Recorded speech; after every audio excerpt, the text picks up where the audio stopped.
গর্ভাবস্থায় বারবার আল্ট্রাসাউন্ড মানেই কি শিশুর ক্ষতি? নমস্কার, আমি doctor anise Kumar Mondal, consultant radiologist এবং fetal medicine specialist, institute of fetal medicine, কলকাতাতে। আজ আমি একটা কমন প্রশ্নের উত্তর জন্য আপনাদের কাছে এসেছি।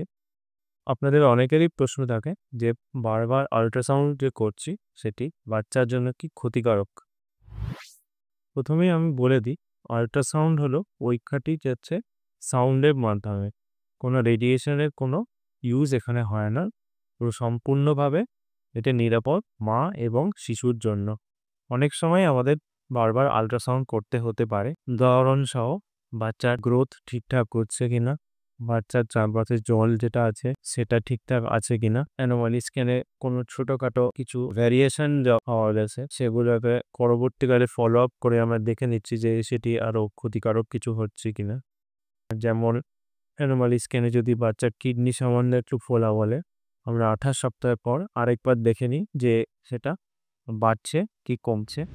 আরেকটি উদাহরণসহ আমি বলি যে টুইন প্রেগনেন্সি, স্পেশালি মোনোকোরিয়নিক প্রেগনেন্সি যেটা আমরা বলি, সেই ক্ষেত্রে অনেক কমপ্লিকেশনস থাকতে পারে।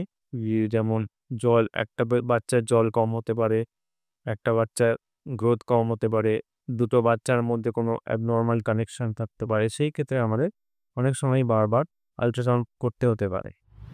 তো এরকম অনেক ক্ষেত্রেই আমাদের বারবার আল্ট্রাসাউন্ড করতে হতে পারে এবং এটা কোনো চিন্তার বিষয় না। তো সতর্কতা এবং ঠিকঠাক চিকিৎসাই একটা সাকসেসফুল প্রেগনেন্সির চাবিকাঠি। নমস্কার।